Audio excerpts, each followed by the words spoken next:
Okay, my name is Mr. Mayton, and this is VisCom 1.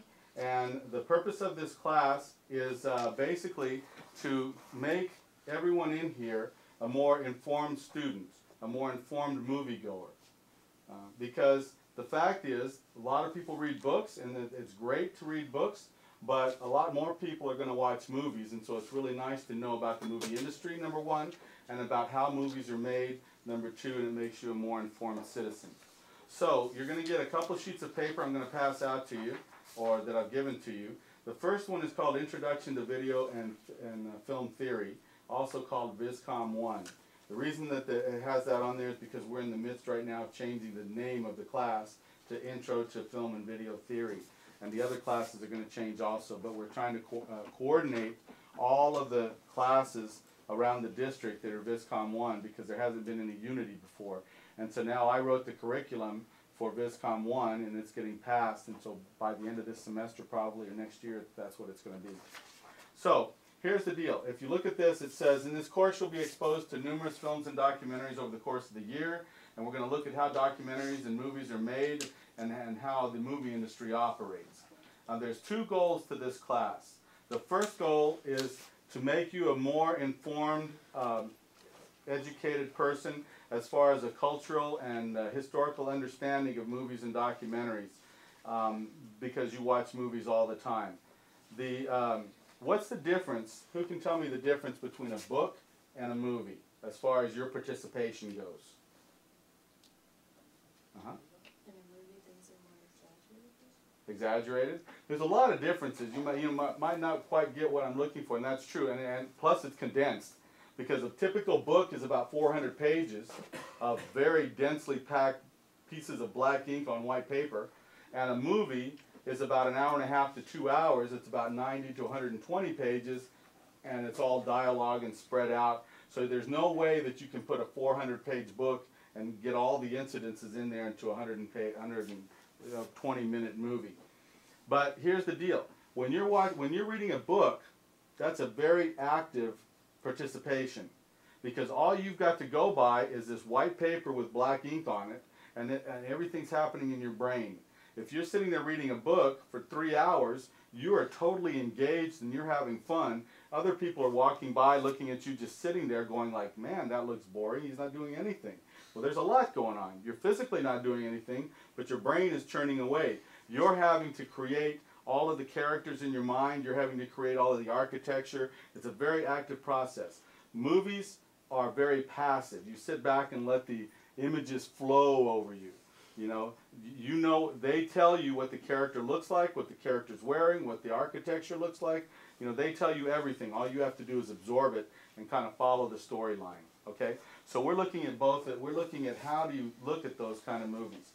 In this course, we don't have a textbook. If someone were to ask you, what do you do in VisCom 1?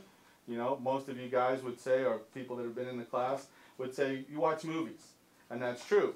What do you do in an English class when you go in there? You read books, you know. So this is a class about making movies and about movies, so that's what we do. The movies are the textbook. So we're going to be watching a lot of American Film Institute, AFI Top 100 movies, and we'll be doing different projects on the different ones.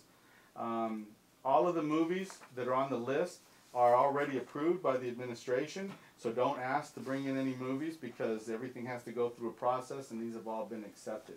Grading. One more thing. I don't mind if you don't like a movie in this class. Sometimes, you know, I expose you to a lot of different movies. Let's say Alfred Hitchcock, for example. If you've never seen an Alfred Hitchcock movie before, you don't know whether you like him or not. Once you've seen one or two of his movies, then you can decide. You can say, I didn't like that, and great, you'll never have to watch another one again. Or you could say, I really liked that, that was fun, I didn't know that.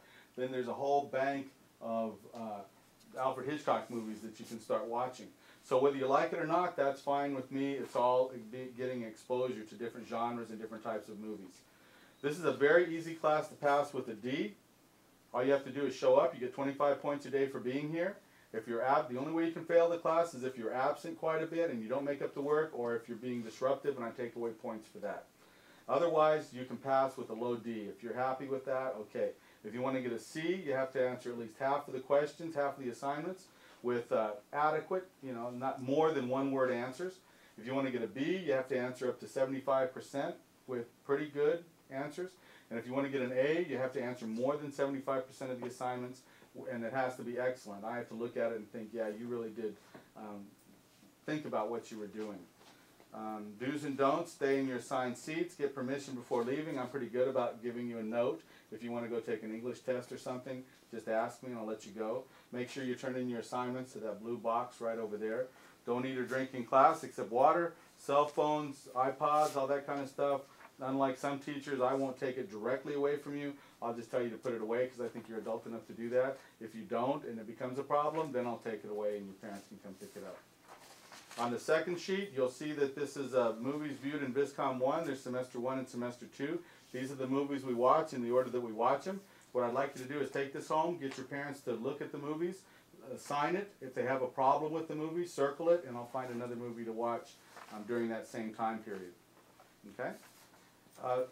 These are the questions that you're going to be answering for each one of the movies, and we'll talk about that later, and I'll explain the hero's journey and the 3-act story structure, and that's what these questions are based on. Pay particular attention to 10 and 11. What did you like about the film, and what did you dislike about the film?